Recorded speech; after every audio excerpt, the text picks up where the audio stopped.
নমস্কার বন্ধুরা, আজকে দুপুরে একটা ননভেজ লাঞ্চ থালি আপনাদের সঙ্গে শেয়ার করছি। প্রথমে এখানে নিয়ে নিয়েছি ভাত,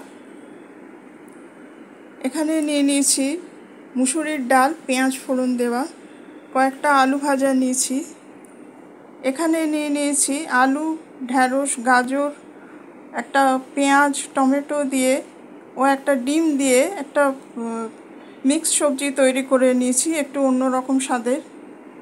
এখানে নিয়ে নিয়েছি এক পিস কাতলা মাছের ঝোল আলু দিয়ে, এখানে নিয়েছি চিকেন আর আলুর ঝোল, আর নিয়ে নিয়েছি টমেটো কাজু কিশমিশের চাটনি, তার সঙ্গে নিয়েছি শসা আর পেঁয়াজের স্যালাড, একটা কাঁচা লঙ্কা আর 1 গ্লাস জল।